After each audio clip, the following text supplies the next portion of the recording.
Hello and welcome back to In the Know for the last time this week, brought to you by the Racing Post and Coral. We are down to our fifth and final day of Royal Ascot 2021, albeit it was nearly our fourth and final day after Coronation Stakes Day was nearly washed out by that promised deluge, and what a deluge it was. If you were in the south this morning, you were looking out your window for hours thinking you might be able to nip out for a cup of tea, but it didn't quite happen. But luckily we managed to get the go-ahead, and to be fair, the racing looked pretty good. The ground didn't look too bad after all, and it was a dramatic day with Oisin Murphy being first past the post in both of those Group 1 races this afternoon, but being demoted by Frankie Dettori's smooth talking in the steward's inquiry afterwards. William Haggas unleashed another middle distance monster in the shape of Alenka as well, and we have plenty more besides, which we'll be rattling through very shortly indeed. But of course, tonight we've got European Championship action, and we'll be wanting to get off air before you all go and watch England versus Scotland. And given that today's feature was won by alcohol-free, rather ironic, given what's going to unleash this evening, that's for sure. But my name is Ross Brierley. I am here with you for the next hour or so as we try and pick out some winners on a soft ground day 5. If you didn't find any in the first 4, good luck tomorrow. We'll try and point you in the right direction. Like and subscribe on the stream, of course. Get involved on YouTube, and we will put those comments on because this is live and interactive. And of course, as we've been saying all week, if you haven't subscribed to the Members Club yet, please do so. In the know for the code, 50% off for the first 3 months. And that was all the group race action, of course, but there's one man to my left who's been with me all week, rubbing his hands together at big field handicaps, and the punter has been doing pretty well, I think, over the purists. Yeah, I've done okay in the handicaps. Not so well in the group races. Got Dragon Symbol up today. Does that count? It did, but because I backed it as well, we had to find a way to get it beat, and it got demoted. First past the post for most people, I think. Though that's the thing. You know, if you bet with the fixed odds firms, I think. So yeah, but a good day. Not as good as yesterday. But the racing was good, wasn't it? I enjoyed it. Yeah, it was. I mean, despite the whole inspection and is it going to go ahead and how bad's the ground going to be? Well, I mean, I was thinking I'm going to have one heck of a dull day in the office if it doesn't go ahead, because I was here at the crack of dawn for another podcast, and I thought I'm going to sit here till 7 p.m. and nothing to watch apart from Redcar. Yeah, or Slovakia versus Sweden, which wasn't the most exciting match, but it turned out all right in the end. Tom, and you've been sat at home all week watching the action, and if anything, I thought today was maybe one of the best days of the week. That horrible ground and the terrible conditions and the hundreds of non-runners that people were maybe predicting, it didn't really happen, did it? No, it's absolutely fine, wasn't it? I mean, I think the punters actually like it when it gets like that, because as you saw, the fancied ones were going in most of the races, weren't they? I mean, even the handicaps, they found the first and second in the Sandringham. They found the winner in the Duke of Edinburgh. The winner of the last race was quite well fancied. There was a couple of gambles finished in the places as well. So punters as a whole, I don't think mind it when it gets like that, because you can count out so many. The problem is when you're doing it at 4 o'clock the day before, you're not quite expecting 50 millimetres of rain, so it makes it a bit different. But yeah, I enjoyed it. I enjoyed it too, and I am claiming Dragon Symbol. I don't care whether Keels is or not. When you're as thin as I am this week, Dragon Symbol counts for sure. Best horse in the race, Tom? Yes, I thought so. I thought I actually thought he was going to win all the way. I think it was the right decision to throw him out, because I don't think you should put I think the owner should go on the decision should go for the horse that is sinned against, not the sinner. And he was definitely the sinner. But I do think he was the best horse in the race, and I think if you ran it again, I think he'd win. I think he'd win by even further, actually. Okay, well, we might well see him return at maybe Haydock or Ascot at the back end of the season, and he might well get a couple of Group 1s on his board anyway. David Stevens from Coral. We've been rattling crossbars left, right and centre, and my best bet of the day got beat by yours, my good man. So congratulations, 16-1 winner. But from a bookie's perspective, if you pay double result, having 2 very well-backed horses finish first and second, having to pay out punters on both, can't imagine that was fantastic. Good evening, Ross. Good evening, gents. All week I've been consoling myself that however bad my own personal punting's been, at least the firm's doing okay. But today that went out the window. Double result was a shocking result for us, both Campanelle and Dragon Symbol well backed. You've got to count it as a winner, guys, because we paid out on it. So it was a loser for us. It's got to be a winner for you. And some other really good well back winners, Create Believe, Alan Kerr, obviously Quickthorn that kills Tip. So, yeah, the change of rain brought a change of fortune for punters, but hardly a change of fortune for myself, Ross. And if you were beaten by one of mine, Sandrine, you're referring to, you're unlucky because the week I've had, my smallest bet of the week on her. She got the job done, but yeah, it's one of those bittersweet ones where, of course, like always, you wish you'd have more on the winners. Absolutely, you really do. And Andrew Balding has had a fantastic week as well. Of course, he doubled up with alcohol free. Which are you going to be tonight in the England-Scotland match, Paul? I'm not going to have too much because I'm not going to get anywhere to watch it until half time, and I'll be exhausted by the end of it. So it's going to be a quiet day today, but I have the entire day in the pub tomorrow, which is good. I was actually looking forward to a 14 race card from Ascot and hoping it went on from 11 a.m. until 7 p.m. or something. But no, I'll take the 7 races. That'll do. And talk to us about the Coronation Stakes. Of course, alcohol free. You were saying that they were pushing her stamina, but she relished the way the race was run. I didn't really see her staying on that ground. I thought it was doubtful anyway, but she stayed really well, and they were very confident. Again, she was very well supported, wasn't she? And she won fully on merit. She was the best horse in the race, no doubt about it. Yes, mate. Do you think the draw helped her? Do you think the fact that they moved the stalls to the outside and she got the outside draw under the rails? That's possible. I mean, I don't think they had any. I don't think they had any choice, did they? So, no, of course. But I think she was the best horse in the race. It's as simple as that. There's not many Group 1 winners. You see a jockey about 2 furlongs from home sort of take his goggles off and look around, is there? So I was pretty. No, I just thought if it had been a normal Coronation Stakes on that, it's quite hard. If you look through the stats, winning on a mile from a double figure draw is really hard. And I thought that when they moved the stalls out there, it negated any disadvantage he had and probably made it an advantage. Not that she wasn't the best filly, because clearly she was. Alcohol-free then, the winner of the Coronation Stakes. Let's move on then to the 5th and final day, likely to be run in that soft ground, but as Tom said to you earlier, that does tend to help the punters. It can rule out a hell of a lot of the runners, and the market does tend to react quite strongly to the animals that are going to relish the conditions. So, of course, it's not much help in the opening race tomorrow, as the majority of these we've only seen on a race course once. And it is the Cheshire Stakes, of course, a 2-year-old contest over 7 furlongs, and the boys from Ballydoyle had a pretty thin week, and they'll be pretty gutted. I think if Point Lonsdale gets beat here, he's 6-4 for the Cheshire Stakes, 4-1 Kealy, 4-1 New Science, 6-1 Reach for the Moon, 11-1 Sweeping, and 12-1 Great Max, and then 25-1 Bar Those. So, Aidan O'Brien going home currently with only one winner in the bag. Is 6-4 a bit short? Well, yeah, of course it is. I mean, he looked very good. He's by Australia. He's almost certain to handle the ground. But they've not exactly shot the lights out this week, have they? They won one 6-runner race in which the market rival was their own as well. They were about 6 on to win that race, weren't they? So, but 2-year-olds running and all. All have finished unplaced. They've got a good record in this race. They've run some very good horses in this race. Churchill won it. Battleground won it last year. So you've got to give respect, but you've also got to take it on, haven't you, at that sort of price. I like 2 of them. Obviously, Andrew Balding has already taken out 2 races this week with juveniles. Masakella won on soft ground at Goodwood, so we know that's not a problem. But a bigger price, I sort of half like Great Max. I thought that was quite impressive at Newbury. Got in a little bit of trouble, ran green, but actually came through and won with a fair old chunk in hand. And it's interesting to see that Michael Bell has said that the jockey said he felt the ground was too lively last time. And obviously, Wootton Bassett went really well. His sire went really well on decent ground, and was out of a Yumzane mare, and plenty of soft ground for Yumzane. So there's hope on that score. So I might have a tickle each way again. 2-year-old race, smallest bet of the day. Yeah. Okay, Great Max then is a 12-1 shot here, but he of course beat an Andrew Balding horse who improved massively for its debut. So it's been a good angle in this week. He's clearly got a very strong crop of juveniles as Andrew Balding, Tom, and he's won the Coventry and Albany with horses who won first time out. Masakela won at Goodwood.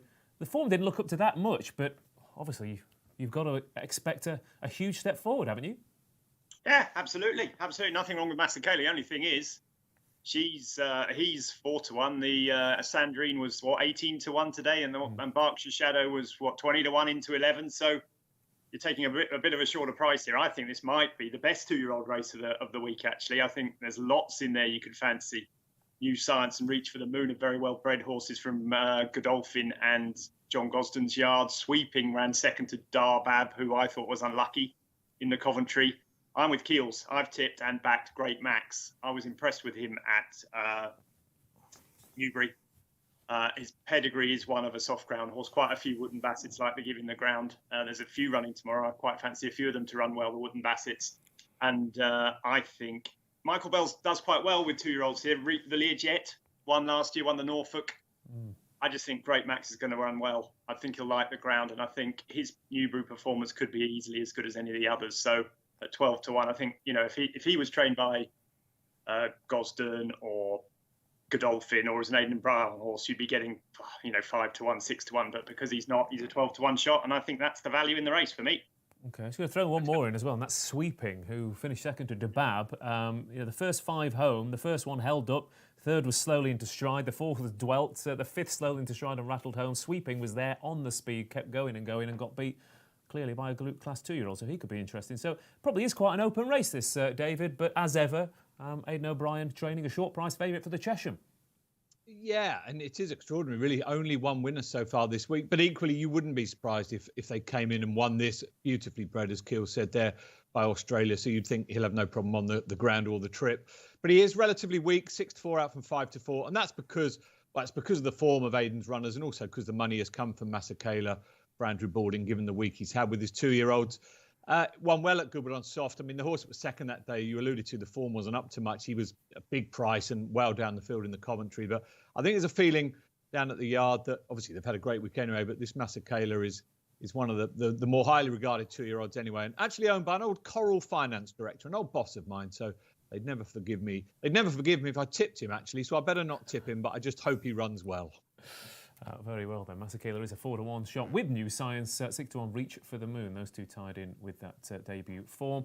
Social comments, like I said, if you are watching at home right now, please get those tips in and we'll stick them up on the board and see what you've got. We've had some decent winners from the viewers this week, and Tom Williams is going for Point Lonsdale. Nap of the meeting, says Tom Williams. Again, very confident here about Point Lonsdale's chances. And Daniel UK 22 is going for Withering each way here. Withering is a fairly big price for Jamie Osborne.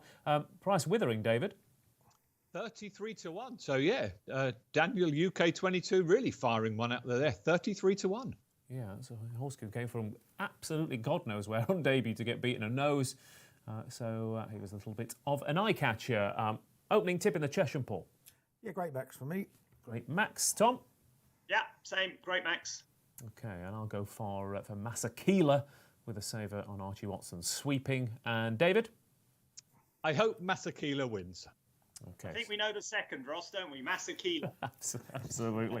No, I think, well, if I'm backing them both, Masakela and Sweeping will dead heat for second. So Okay. I wish I'd had an each-way accumulator on all these 2-year-olds, but that way it would have played quite well at the start of the week. So good luck in the opener tomorrow at the Cheshire Stakes.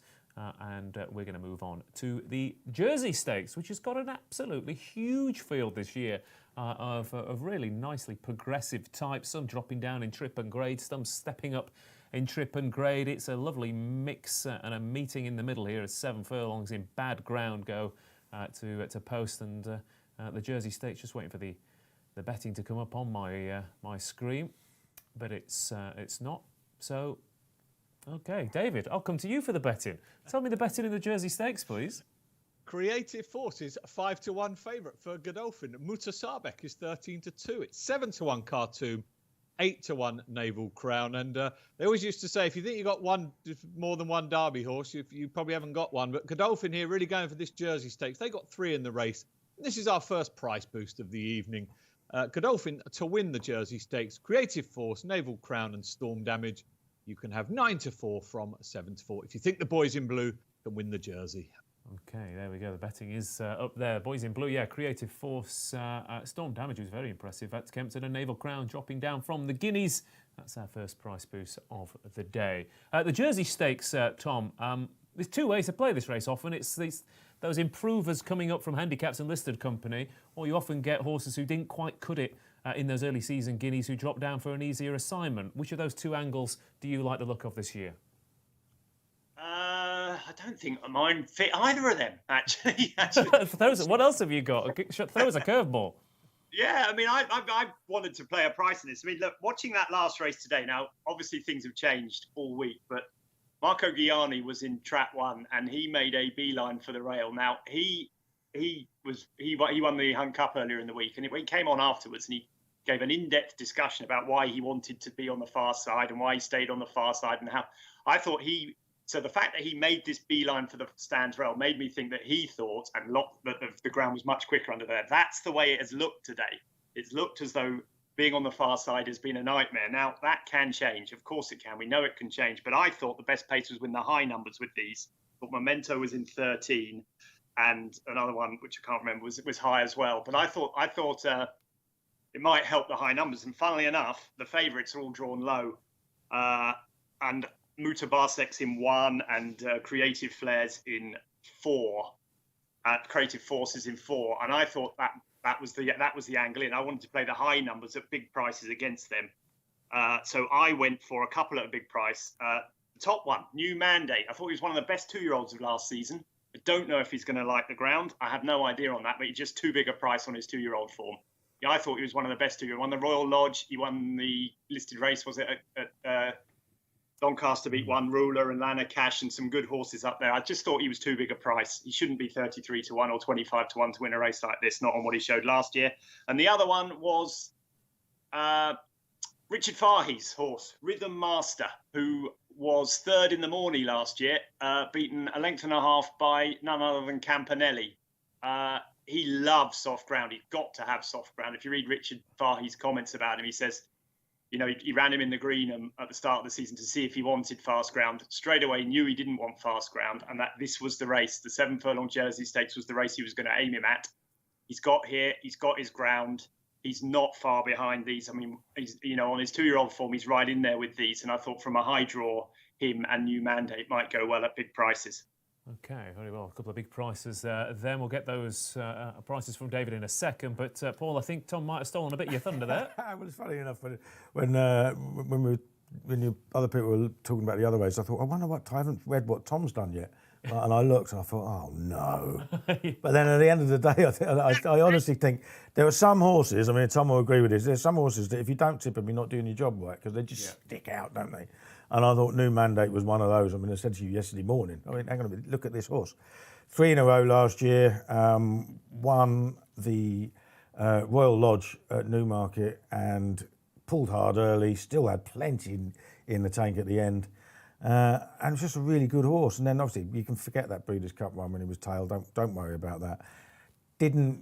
No need to rush him back this year because he wouldn't be running in the Guineas because he's a gelding. And he's by New Bay, French Derby winner on good to soft, who won Group 2 races on soft and heavy ground, out of an authorised mare. Plenty of encouragement that he might handle ground. There's also a Yard who's he might even like it. Perform in soft ground as well. Yeah, exactly. He might even like it as well because it's 2 defeats at the start of his career on the fastest ground that he'd ever run on. Yeah. And you can imagine good ground in America is pretty fast as well, can't you? This might actually suit him. He's got the £5 penalty for Group 2. Doesn't make it easy. 4 of the last 10 winners, though, have carried a penalty to success here. And he's a class act of the race with a good draw. So I just thought he was a ludicrous price. Yeah. Strong Suit, Must Achieve, Dutch Connection and Ribchester all carried penalties to this race, and that's not a bad little line-up, really, is it? Yeah, New Mandate. I loved him last year. His electric turn of foot over 7 furlongs will definitely see him in good stead here. So. And of course, Rafe Beckett could have used any jockey over here. He's got plenty of jockeys that he uses, but he booked Colin Keane. Yeah. Best jockey in Ireland. One of the best jockeys around now, isn't he? He's been in the top 2 in Ireland every year since 2015. Looks like he's going to win the Irish Championship in a canter this year.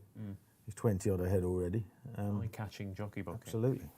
Okay, new mandate then. Big price here. A few others to throw at you. I thought that the Vadream, and I mean, for that third to alcohol free with Premio Baccio back in fourth doesn't look too bad, doesn't it? And fillies do have quite a good record from a limited sampling in the Jersey. But yeah, new mandate. I think that's 3 fancies for him at a big price as well. David, what have you got about new mandate? Yeah, no great surprise that the price is disappearing, or has been throughout the afternoon. Obviously, the guys' tips are out there. 33 to 1 down to currently 22 to 1. New mandate there. Rhythm Master 20 to 1, and Vadream there. We haven't seen a Jamie Spencer special yet this week. He's in there at 16 to 1 as well. Obviously, I'm contractually obliged to tip Mutasabek, ridden by Jim Crowley. But you mentioned Dutch Connection there. Jim rode that one to win the Jersey. That one had been 7th in the 2,000 guineas, as would Mutasabek. But on the downside, he's got to come out of stall 1. But hey, the way it's gone this week, who knows what side you want to be on? Yeah, who knows indeed. Have you got a prize boost for us here, Dave? Is that right? This was the Godolphin to win it. Oh, yes, of course, yes. Creative Force, Naval Crown and Storm Damage. So memorable it clearly was. 9 to 4 from 7 to 4. The boys in blue win the Jersey. It's only because my producer came through and said there's a price boost on this, and I was like, oh, great, fantastic. But yeah, of course, we already mentioned it. We're not listening, David. It's not that we're not listening, Mr. Stevens. We think all that your input is fantastic. Thank you, Tom. Creative Force, Naval Crown and Storm Damage, then 9 to 4 out from 7 to 4 here for a red hot Jersey Stakes. That's the second race on the card tomorrow then. And the third race is a red hot Hardwick Stakes as well.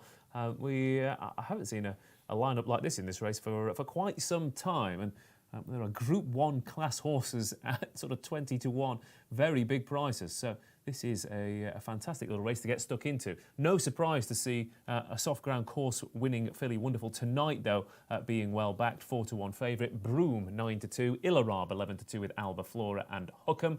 8 to 1 Magician. 14 to 1 Sir Ron Priestley and Japan. And bigger prices the rest. This is often one of the best races of the meeting in terms of competitiveness, Tom. But I mean, they've outdone themselves this year. Yeah, great race, isn't it? I mean, a few non-runners now, aren't they, with the Moguls and the Tiger Moths coming out? But yeah, it's a really good race, and it's really competitive too. I don't think it's a brilliant race. I mean, normally we get Group 1 horses here. It's a shame Pile Driver isn't here, because I think he'd pile driver them in. Actually, I think he's a lot better than these. But as you say, very competitive. Quite rightly, the boys have about 5 co-favourites basically, and it's just trying to find the one which likes the ground. I'm going to leave it to Keels because I have a feeling he's on the same one as me, and I don't want to steal his thunder. No, you go, mate. It's your turn. I mean, to be fair, he was sat looking eagerly at me to my left, and yeah. Well, actually, go on. Let's take it into. We'll both say it at once. On 3. 1, 2, 3. Alba Flora. Yeah. There we go. You got him before, Tom. I mean, I just like course form here. I thought she was really impressive when she won the listed race here at the start of the season. The second came out and won a listed race by miles. The finishing sectionals were really good. I think you can throw out the Epsom run. To start with, she's not facing Pile Driver and Al Arsi, which is obviously makes life a lot easier for her. And secondly, you couldn't get 2 more different tracks than Epsom and Ascot. It's the other way round. It's not up and down Dale. I just don't think she was at her best that day. If she's back to the form where she won a listed race, I think she can win this, and I think the ground's perfect for her. Okay, Alba Flora then. And a day in the pub tomorrow, Paul. I just feel like you've copied and pasted Tom's tips. Is that right? Well, yeah, exactly, yeah. Yeah, exactly. I mean, the thing about this race and a lot of the others, when you got up this morning, you knew what the ground was right. There were loads and loads and loads of prices that were wrong. Now, either punters are hoovering them up first thing in the morning, or the bookmakers were quickly readdressing them because, Wonderful Tonight is now fab. She was 12s. Alba Flora was about 12s. And obviously, I know there's a couple that come out, but they've come right in. They've come right in because they've got great soft ground form. Ascot Wonderful Tonight won the filly and mares champions on the Champions Day last year. If she's fit and ready to go, she's a monster player too, isn't she? But I like Alba Flora for every reason Tom said. I think Ilarab's another one who's going to love the ground. I think this season could be the new Adabe. Yeah, the possibility of him reaching those heights. Yeah, he could be very good. One of the guys in the office earlier on said that he has heard William Haggis say that he thinks he wants to go left-handed, which would be interesting. I don't know, I don't know how true that is until we see it. But I like the 2 fillies now, but we've missed all the prices.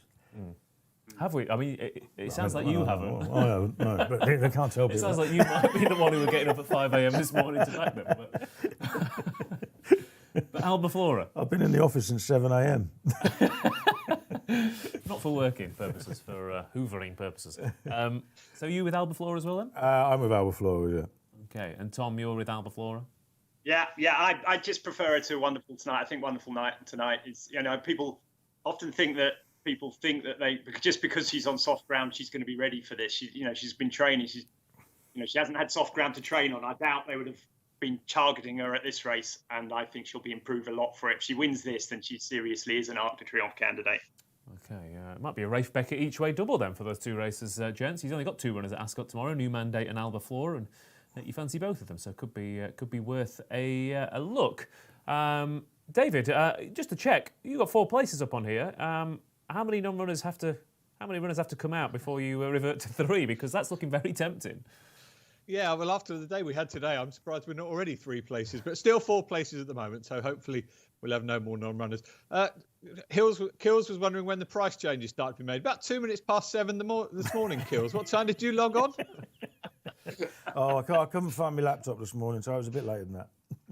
But no, look, there's a big change around, obviously, to the market. The two soft ground fillies have shortened considerably. Broome was favourite, is now on the drift a bit. And Ilarab, I thought Raymond Tusk ran a mighty race today, Kills, at a big price that you tipped behind Quickthorn. Obviously, Ilarab beat Raymond Tusk at York last time. So, yeah, look, it's a wide open hard. I agree whether there's an absolute superstar in here, possibly not. But I just disappointed, Tom, you haven't pronounced Wonderful Tonight's trainer's surname, because your French pronunciation of that was magnificent. Give us one more go. Well, no, I'd like you to go first, and then I can correct you, Mr. S. Well, I pronounce it Menuisier, but clearly that is nowhere near right. Right, Menuisier. Menuisier. Merci, monsieur. Very well. It is I before E, except after you, and then before E again, as we know, for traders' surnames. A couple of social comments here. Stevens99 says, Ilarab to step up again. Wonderful Tonight might not be ready. That is a possibility. But yeah, I agree. Ilarab, I said he was a group horse in a handicap last time, and he was. Let's see if he's a group horse in a group race. Hopefully he will be. And Frizzy Red says, worried about Wonderful Tonight getting weight, but I just love Broome. Yeah, Broome it is. Broome, who's decided to abandon the Curragh today and come over for a crack at Ascot, stepping back to this trip for the first time since the Coronation Cup last season. So a wide open Hardwick Stakes, but Keels and Tom, you're singing from the same hymn sheet. Yeah, again, yes. Albaflora it is then. Rafe Beckett has clearly given them a little backhander for today's races. But and I'll go with Ilarab. David, what are you going with? I'm an Ilarab man as well. Okay, well, that's 4 people, 2 tips, reverse forecast, I think, for the Hardwick. Okay, moving on to the Diamond Jubilee, the feature race of the final day of Royal Ascot, and we've got an old boy here at the top of the betting in the shape of Dream of Dreams for Sir Michael Stout and Ryan Moore. He's 3-1 ahead of Nahar at 4-1, Starman 11-2, Glen Shiel is 6-1, Art Power 13-2, 10-1 Final Song, St Ayler 11s and 20-1, and bigger the rest. And we're talking about a couple of races on today's card, Paul, that look better than they often are. I mean, bearing in mind this is not entirely dissimilar to the exact lineup that lined up at York last time out. That was a Group 2. Is this? It seems like a slightly below par renewal. It doesn't look like a superstar race, does it? And there's a major chance that Starman won't run as well, isn't there? Because of the ground. I think Ed Walker said he was going to walk it again after racing, so they may well make the decision this evening. But there's no guarantee that either Nahar or Starman will handle the ground. Starman obviously sank without trace in the champion sprint last year here, so there's every reason to think he won't. So you can see why Dream of Dream is a favourite. He's been second in this race for the last 2 years on much faster ground, but he does have a bit of soft ground form here. He did win the Sprint Cup at Haydock on soft ground, but he has also sunk without trace twice in the champion sprint. So 6 times he's raced here and been beaten. Yeah, exactly. I mean, but been beaten in Sure, absolutely. Gone very close. He's not getting any younger, though, is No, he's not getting any younger. Glen Shiel's extremely tough, but a 7-year-old. I mean, I really do like Glen Shiel, and he's going to put some pace to the race. But it was one of these. I thought I'd have a little pop at an outsider, And I'm going to give Happy Power another chance to prove that he can hack it in sprints. Now, he might not be able to, but it was only October that he went off 17-2 for the champion sprint, and he's now 28-1 against probably a weaker field. Now, he hasn't run that well this year, but he's run a mile and been ridiculously keen, and he did do the best of those that raced up with a pace behind Palace Pier and the Lockinge when finishing 5th. It's still a below form run, and he's got to improve. But he was 6th in the QE2 a couple of years ago on absolutely bottomless ground when he was going really well until just over a furlong out and didn't get home. So, on this ground, which he absolutely loves, I just thought he might go well.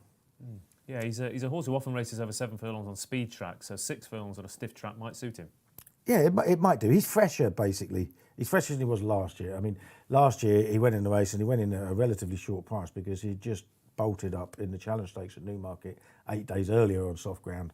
So, he's had a bit of space between his races and he might be fresh and he might just take to it. Okay, very well. Let's see the pick then. Happy Power is... David, Happy Power, what price we got? Happy Power is in there at 28-1. 28-1, potentially another winner. Father Balding team, who again have had, I think it's 3 winners this week now. Sir Michael Stout still waiting for his first though, Tom. Yeah, Sir Michael Stout waits quite a lot for long time for winners these days, isn't he? Blimey. Yeah, I like. Well, listen, this is a hard race. I mean, I get why Keels is going outside the box here because, like you said, they're old boys and they're not. I agree with you, Ross. I don't think it's the greatest race I've ever seen.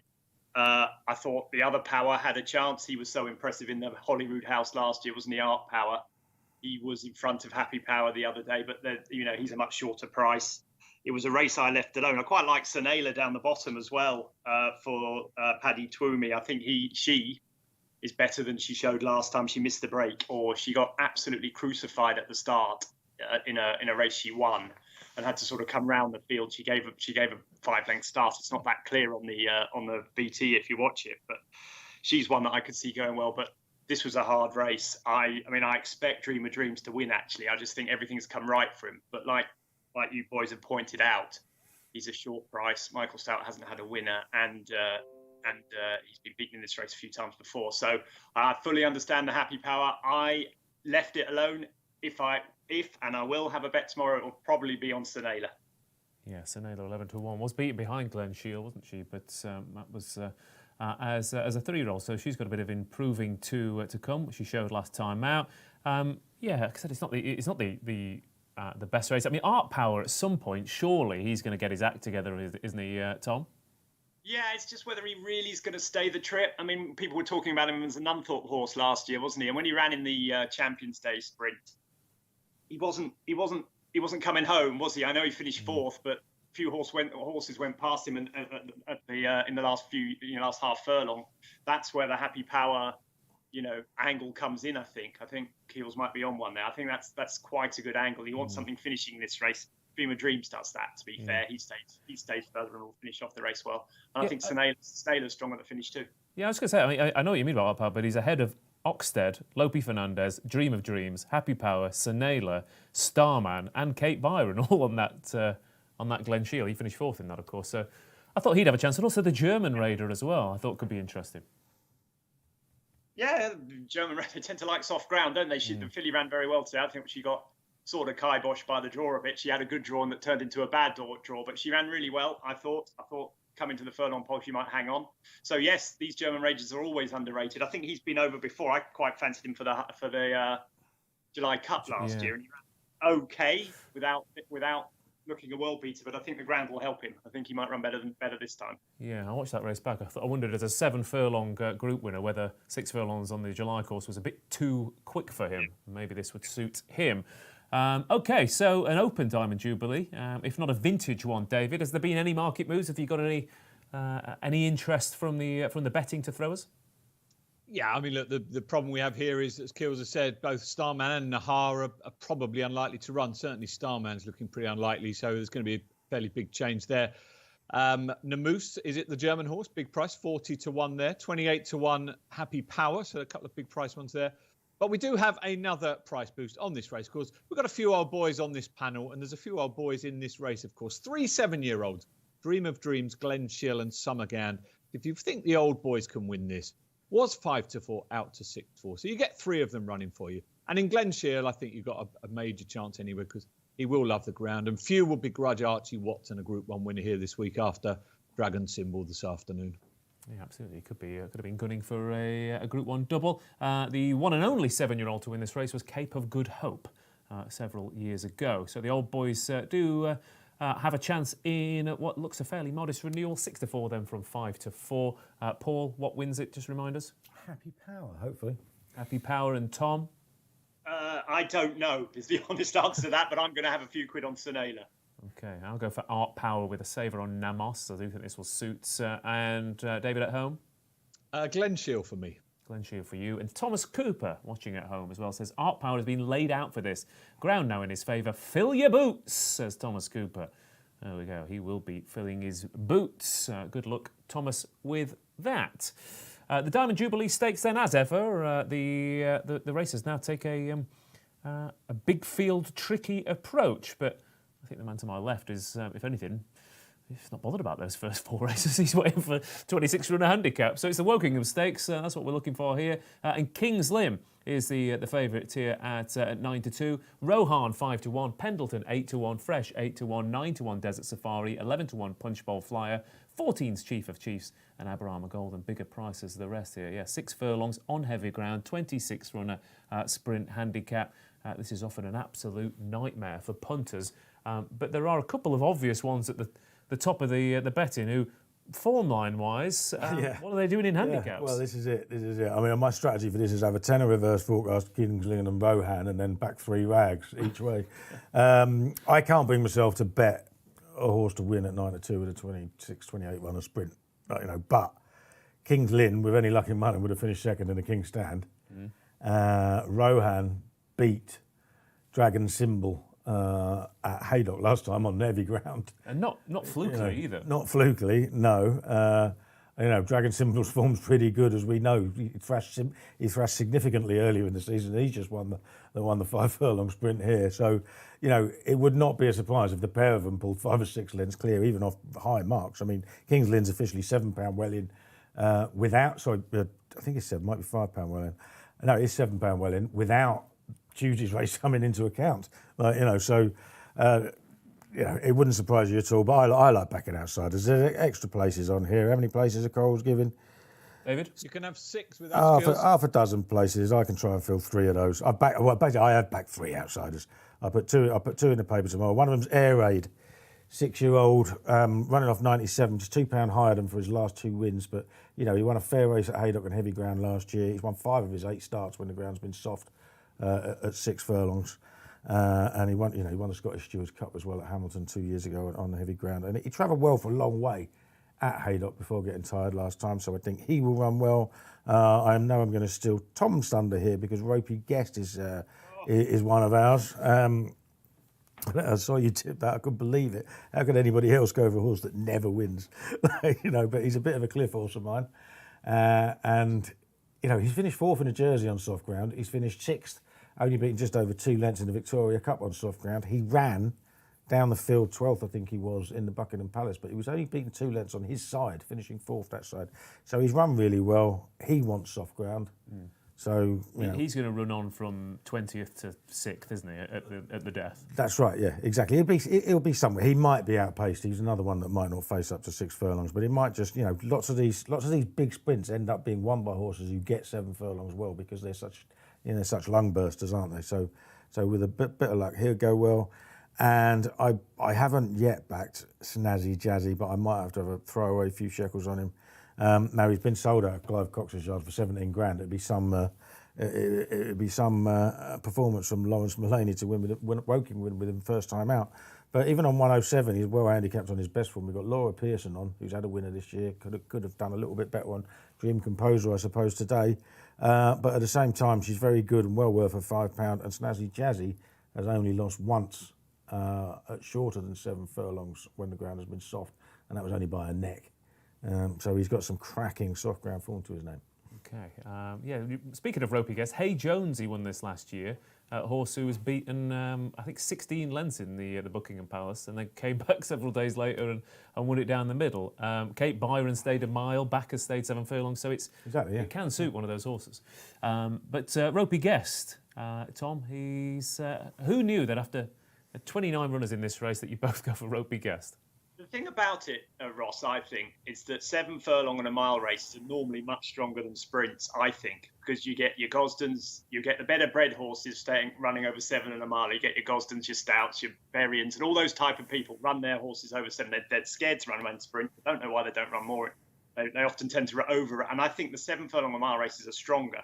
So when you get a horse like Ropey Guest who's been able to run well in those really good races, the Jersey, he was second in the Horace Hill as a 2-year-old on heavy ground, from a terrible draw. I mean, he cantered into the lead that day. I think he's never had a strongly run 6 furlongs on heavy ground, and that's the first time he's going to get it tomorrow.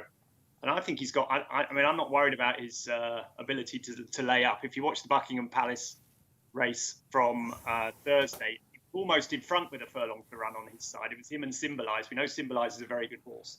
But the ground would have been too quick for him that day. I think back at this trip on very heavy ground, I think he's got a good chance. I think I wouldn't be, I think he's got a winning chance. I really do. I think he's a really, really good horse under those conditions. Also, I think he's got the pace to follow as well, because he's got Punch Bowl Flyer in 19 drawn 2 away. He's got Zargun or whatever it's called in 17.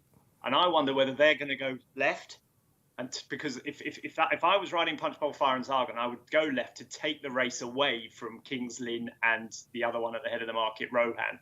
I'd want to go away from those two, leave them stranded in the middle and get to the left. And I'm hoping they do that. And if that's the case, Ropey Gates was the one I liked most from high numbers. There's another one in there I'm going to throw in as well called Avarama Gold, which I didn't tip, but because we have to get our stuff in so early. But if I had my time again, I definitely would have tipped him, because I went back through his form and I saw he ran so well in the Commonwealth Cup behind Golden Horde. I know he was third last, but if you watch the race, he was drawn in trap 1. He missed the break. I think his saddle slipped. His jockey kept looking down, but he was right in the bang firing line with a furlong to run. He's got loads of form on soft ground. You have to forgive a few dodgy runs recently, but I think back at Ascot on soft ground, I think he'll go well. And we haven't even mentioned Fresh, who I think is a big improver. James Fanchon is mustard in these furlong handicaps. He always has been. He's won Stewards Cups, he's won this, he's won Air Gold Cups, he's won the lot. And I think Fresh is just one of those improving horses that we might not have seen the best of. He likes soft ground. He's got good form at Ascot. He was drawn higher. I'd be sweet on him, but I am worried about the low draws. I think you have to be. I know people are saying it will change round, but from what we saw today, they were miles behind in the last couple of races, in those straight track races. And so I'll be playing high, and I'm quite confident. I think Ropey Guest will run really well. Okay, well, I hope you're right, because I fancy the one drawn right next to him. He's my last horse that I've been waiting weeks to run and finish second and or third. And it's Great Ambassador, who finished 7th in the Britannia last year behind Calusi. He travelled like the best horse in the race, but didn't get home over a mile in soft ground. That Britannia was red hot. He bolted up at Kempton in very strong speed figures, and last time out they went a dawdle at Newmarket and he coasted home on the bridle. So I'm hoping Ropey Guest and Great Ambassador from box 21 and 22, gents. Reverse forecast. Let's get greedy for the Wokingham. So Great Ambassador to finish in the 6. I'll take in the 6, David. Yeah, there's a few been tipped up here at big prices. When we look how strong the two at the head of the betting are, they're just to run through. Snazzy Jazzy 40 to 1, Great Ambassador 25s, Air Raid 25s, Ropey Guest 25, and Aberama Gold. Good money already, Tom. No surprise. 22 down to 14 today with the rain coming. So plenty there to take on. The two market leaders, will say, have both been very well back themselves. Okay, and David, what wins the Wokingham for you? I have no idea at all, but the case Tom has made for Ropey Guest, it's surely past the post. Absolutely. There we go. It is nominative determinism. You're all Ropey Guests, and that's why we're going on it. The Golden Gate Stakes, then, is the penultimate race of Royal Ascot 2021. It's a blinding handicap, Class 2, 3-year-olds, 0 to 105. Again, 16 going to post here, and a very lively market indeed. People clearly getting up as early as Keels to back those soft ground horses. The C-set, unsurprisingly, has been very well supported, 92. King Frankel was about twice that price as well. Yesterday, he's 9-2. Alphadel 9-2. Fantastic Fox 8s. Baton Rouge is 10s with visualisation. Pythagoras is 11s with Fox's tails. And it is bigger prices. The rest then here. 16 runners. A lot of soft ground horses have been back. Paul, what wins the rather fresh Golden Gates Stakes handicap? Pythagoras. Yep. I really fancy him. He ran in the Dante last time. He was running 2 Derby trials this year, and he was really keen and at the back off a slow pace. When they turned in, he was miles behind, and he actually made quite a big move to go through them, and then just got tired. He's better than that. He wants really soft ground. If he gets a decent lick to run out, he's going to have a massive chance. It was all soft ground form last season. If the rain had come in time, he would have been running against Mahathir in the Hampton Court Stakes of Group 3. He was a similar price for that, wasn't he? Yeah, they clearly think he's he's a pretty good horse. Now he's running a handicap of 101. It's a lesser race. You do have the danger because they're 3-year-olds of having somebody that's thrown in off a much lower mark. But I think he's got a major chance. He's going to love the ground. Box 3 on the round track, given how the handicaps worked out? Well, I mean, if they put the stalls out wide, I won't worry so much about it. Okay. Yeah. Pythagoras then is Keels' theorem for the Golden Gates. Tom, what did you come down on here? Wrong Fahy horse, Keels. I knew you were going to say that.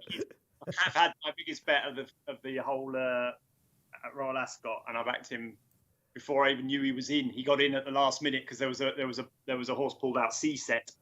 I was thoroughly enamoured with him when he won at Nottingham over a mile. He looked like he was going nowhere, and then he just flew and won by 4.5. And I thought he was so unlucky not to win the Silver Bowl last time. Thought if he'd have got out, he'd have won by 2 or 3. I think the form's really good. The winner ran fine in the Britannia the other day on ground that would have been too quick for him. I just think he's going to absolutely take off over 10 furlongs. He's by Wootton Bassett. His family are from a bunch of stayers that stay 1.5 miles, 1.5 miles. I think he's crying. I think the ground's come right for him. The worry is trap 4, as you say, but as I'm hoping that they stick them out on the far side again. And I just think he's going to improve £10 for the step up to 10 furlongs. He's getting weight from them all already. I just think he'll win. C-Set for me. Yeah, C-Set then. Yeah, it's remarkable this horse hasn't raced over 10 furlongs yet. As he said, he does all his best work as late as equinely possible. He's 92 co-favourite with King Frankel and Alphadel. But quite a few soft ground horses already attracting lumps of money here, David. Yeah, the market sort of changed around again because of the rain. Alphadel, who was a fairly warm favourite, is on the drift. Not saying he won't go on soft ground, we just don't know. And C-Set and King Frankel both well backed.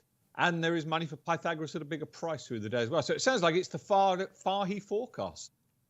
Yeah, we could have a Beckett each way double, a Fahy forecast. Balding might have a good day as well. Just stick to the obvious trainers.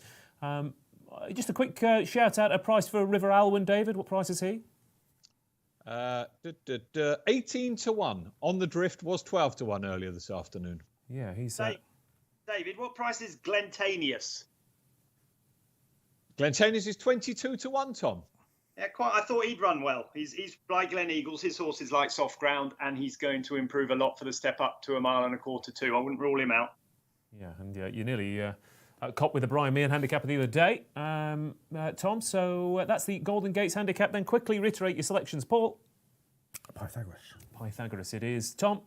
C-Set, double nap. There you go, double nap. Okay, fair enough. David. Well, I say I was an Alphadel man until the rain came. But again, Tom's confidence is contagious. Got to be C-Set. Okay. Oh, no. You like Pythagoras, David. He's the triple nap now, absolutely. And I'll go for River Alwyn to run on from too far back and frank that Bay Bridge form. And hopefully we'll see him in time in a handicap. The last race of Royal Ascot 2021, as ever, is the Queen Alexandra Stakes. 19 runners over 2 miles, 5.5 furlongs in heavy ground this year. It's going to be a fair old slog, that's for sure. And to be fair, it's quite a decent renewal this year. We've got some impressive handicap winners and horses who normally ply their trade in group contests. And Falcon 8 is the 4-1 favourite here for Dermot Weld and Frankie Dettori. 5-1 Stratum, 11-2 Staghorn, 6-1 Mirando, the Grand Vizier, 8-1 Barbados, 14s Who Dares Wins, and 20-1 Bar those. I'm going to come to you first, Tom, because you always love the races that everyone else hates.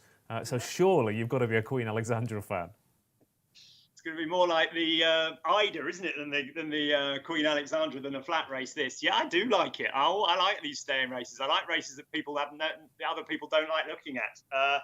Problem about this one is I think it's the best one we've had for ages. I thought it was really competitive. The one thing I would say is it's got to be a doubt about the favourite Falconate on the ground. I read Dermot Weld said he was going to run him because he'd sent him over, but he didn't run a great race on the only other time he's had soft ground. And so I was quite keen to take him on. The problem is there's loads in there. I actually thought Miranda would run really well if it was if he gets the trip. When we look back at the Champions Day last year when he ran the 2 mile race, all he did was stay. He would have been in third in another couple of strides, and that was take Trushan out of the race, and he's beating Stradivarius and good horses. So I wouldn't throw him out. I was quite surprised to see when I turned on the computer a minute ago that I'd actually tipped one in this race because I didn't mean to. I left it alone because I thought it was too hard. But when I looked up there, it says I've tipped the Grand Vizier. So I'm going to have to stick with that. I do think he's got a chance because he won the Ascot Stakes 2 years ago on soft ground. He was second in the this race last year, and that was on quick ground. What he loves is a complete mud bath, and he's going to get it. Ian Williams won the Ascot Stakes, didn't he, with Rishu, start of the week. He's had his horses in great form, great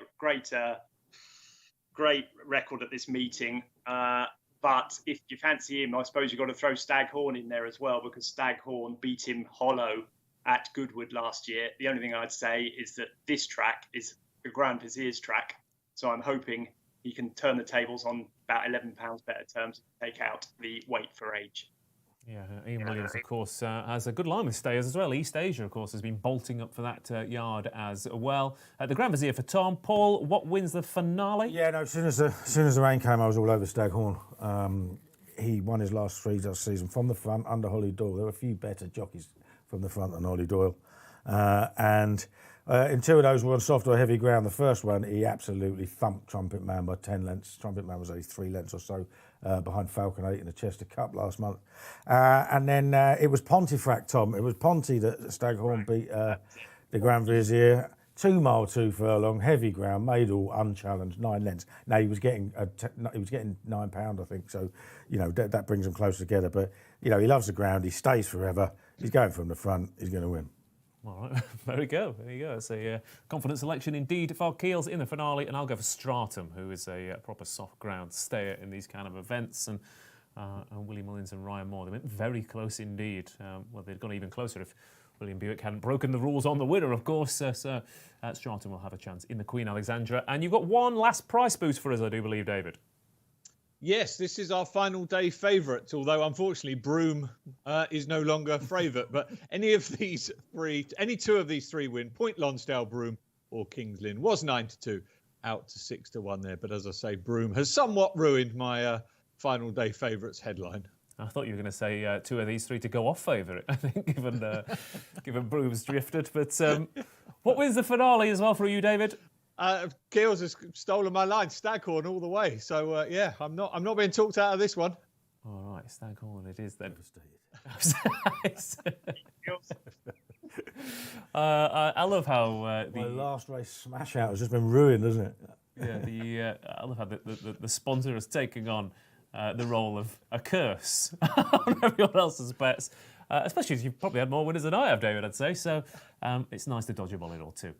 Final day of Royal Ascot 2021 then. It's been a bit of a roller coaster ride, but let's get those naps for Saturday's action, starting with Paul Kealy. I'll go Pythagoras in the 5:35. Pythagoras it is. And I believe you're going to go nap in the same race, aren't you, Tom? Well, I am, yeah. I'm the other Fahy one, CSAC. Can I just say it's been an absolute pleasure. Thank you, everyone, for making it such a good fun for me here sitting at home. But yes, it's CSET for me. Well, thank you for joining us, Tom. And if it's that much fun, maybe we can coax you in for Goodwood. What do you reckon? It was the double negative. I was trying to get us get out of Goodwood. David, what's your final day nap? Well, I've put in a shift this week in the expectation that my colleague, Mr. Simon Clare, will take the reins up for Goodwood. Whisper it quietly, Massacala in the first, but I don't want to jinx it for my friends. So good luck to them in the first. Okay, and after a frankly frustrating week for myself, great ambassador to bolt up in the Wokingham final day nap. why not smash it out in the hardest race of the entire week? So thank you everyone for joining us as well at home. Like I said, it's been an absolute pleasure this week, and quite frankly, there'd be absolutely no point in doing it if you weren't watching it. So thanks for watching, and thanks for getting in touch. Got a lot of regular viewers, of course, who do get in touch. If you are new to this, like and subscribe. We'll be back for the eclipse. The coral eclipse will be our next in the know, of course, in a few weeks' time. And thank you to Paul. I hope you've had a good week. You have had a good week. I've had a great fun. I'm now looking forward to going to the boozer. Absolutely, there we go. Got his place booked. Tom, thanks ever so much. It's been an absolute virtual pleasure. Thanks, Ross. Looking forward to the footy now. Come on, England and Scotland. Absolutely. 3-3 draw. And David, thanks ever so much for cursing their tips and putting a few winners yourself. Gentlemen, it's been a pleasure. I like to spread joy where I go. Very quickly, England 1-3, 9-1 Scotland, 4-1 the draw. Come on, a draw. There we go. I don't think no one's going to be watching right now. We could say what we like, quite frankly, couldn't they? They'll have the telly on and watching the football. But of course, it is. We've got weeks of the European Championship left. We've got a Racing Post pull-out in Sunday's edition as well, which will give us the state of the European Championships so far, as we are pretty much two-thirds of the way through the group stages. So that special Euro 2020 pull-out is in Sunday's paper. Get involved in that. Thank you, everyone, for watching. Thank you to producers as well, Rob, Dan, Elliot, and everyone else outside who've done an absolute sterling job. I hope you enjoy the final day of Royal Ascot 2021. And the only reason I'm continuing to talk is because I can see Paul out of the corner of my eye, absolutely desperate to get to the pub to watch England versus Scotland. Good luck.